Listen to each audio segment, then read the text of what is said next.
US Supreme Court today cleared 2008 Mumbai terror attack convict Tahavvur Rana's extradition to India. In fact, India has long sought the extradition of Rana, a Canadian national of Pakistani origin, as he is wanted in the 2008 Mumbai terrorist attacks case. This comes weeks after Rana approached the US Supreme Court against his extradition to India after losing the legal battle in lower courts. Now, Rana had last reached out to the US Court of Appeals for the North Circuit in San Francisco after losing the legal battle in lower courts and several other federal courts too. This was Rana's last legal chance, ladies and gentlemen, not to be extradited to India. Rana faces charges for his role in the 26/11 Mumbai attack and in fact is also known to be associated with Pakistani-American Lashkar-e-Taiba terrorist David Coleman Headley, one of the main conspirators of the terror incident that hit India's financial hub in 2008, one of the darkest chapters that Indian history had to witness. A total of 166 people, including 6 Americans, were killed in the Mumbai terror attacks, in which 10 Pakistani terrorists laid more than 60-hour siege, attacking and in fact also killing people at iconic and vital locations of Mumbai. Joining us this morning for the chat further is defense and geopolitical expert, retired Major General Sanjay Meston. Major General, thank you so much for joining us here on News 9. First up, the big question, what does it exactly mean for India, since we are claiming it that it's a big victory for us? Yeah, Sakshi, absolutely. It's a big victory for India. And I think for the Indian systems, firstly, the National Investigative Agency has done a very, very good job, by going number of times to the US, getting access to these two people, David Headley and of course, Tahavvur Rana. And of course, we had a lot of evidence against them. So we have shared all the evidence with the US authorities, and therefore, the US, under the India-US extradition treaty, had no doubts but to offer his extradition, or rather order it. And of course, Tahavvur Rana was given the last so many chances. All the lower courts, the federal courts in the US turned down, and of course now the Supreme Court has also turned down. And why they have turned down is very clear, that he is a non-terrorist. He is a co-accused in this 26/11 case, and therefore it's a very, very good win for India, the National Investigative Agency, and of course the people of India, because many innocent lives were lost here. 166 lives were lost, and the lovely operation, I would say a professional operation carried out by the National Security Guard. So it's a victory for everyone. And I think now it's high time and of course I will give credit to the government of India then, because in 2009, the then government had declared that we'll get all these so-called accused to the Indian system of justice. It takes patience, but also to the great credit of the present government, that they have followed up very rigorously with the Biden administration, with especially the NIA was deputed to go number of times to the United States and get this extradition on. So I think it's a big victory for India, and compliments to the government of India. Absolutely. Major General, would request you to please stay on with us. We have a reaction coming in from Ujjwal Nikam, who was the prosecutor of 26/11 attacks. Let's listen into what he has to say first. कि भारत के लिए एक अच्छा ये US government ने कदम उठाया है, और ये हमारी भारत सरकार की कूटनीति ही बहुत यशस्वी हुई है, मैं मानता हूं, जिसके कारण तहावुर राना को अभी बचना बहुत मुश्किल है।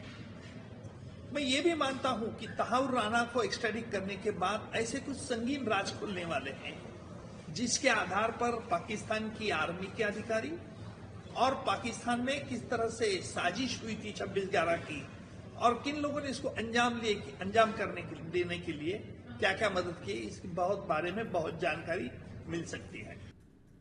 Major General, as per your expertise, what do you think of, this relationship between India and US, specifically under Donald Trump's administration? This is a welcome move today coming in, right? We have been waiting for this, and it's been 17 years, let's face it. It's a long, long time. Yeah, absolutely. Firstly, India has been facing terrorism since last 45 years, and United States had the first major attack of terrorism in 9/11. And since then, India and United States have had an excellent cooperation on counterintelligence activities, counter-terrorism activities, in sharing and everything.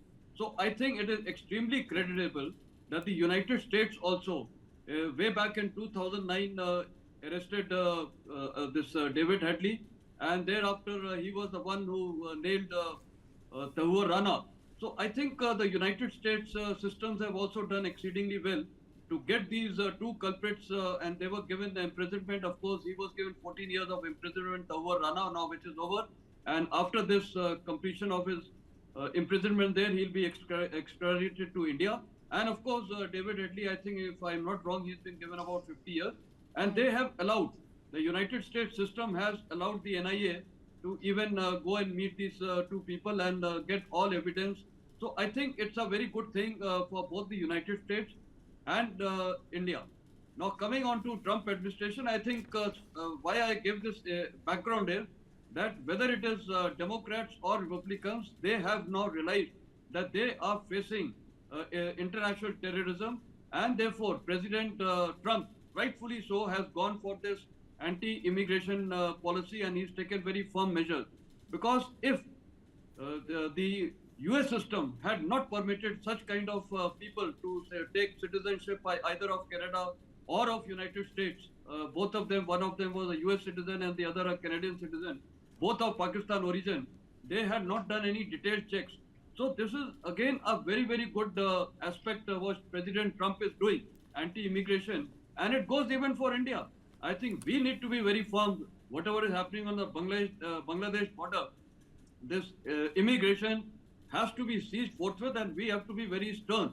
Secondly, a point to ponder is, how did David Headley and Tahur Rana come to India? After all, they were given visas by our Indian embassies over there.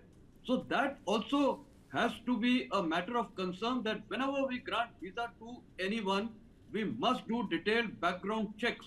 And now in the days of artificial intelligence, etc., we need to have detailed checks, detailed profile checks. Today, everything is possible, so that these kind of people do not come to India and have full, leeway to carry out reconnaissance. And this Tahur Rana had been all along the Bombay coast, made a lot of videos, including of Taj Hotel. Then he had also come to Delhi to get the clippings or the videos of National Defence College. So this has only happened because somewhere we had faltered. Why were these people given visa? Right. So this is a good aspect what has happened between the United Nations, United States and India. And the best advantage is both the countries have braced terrorism. India has, of course, braced it in the last 45 years. So it's a step in the right direction.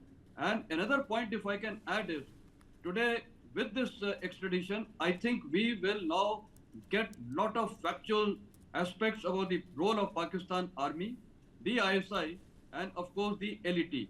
And that will help us. And another place where we can get all these inputs on the way the Pakistan Army and the ISI operates against India is, of course, through the Taliban. The Taliban has been trained by all these so-called ISI and the Pakistan Army officials. When I was there, I remember they used to tell me, we know everything about them. So India today should even latch on to Taliban to get, our main enemy is Pak Army and Pak ISI. Let's get total information and intelligence about these people from all possible sources, including Taliban.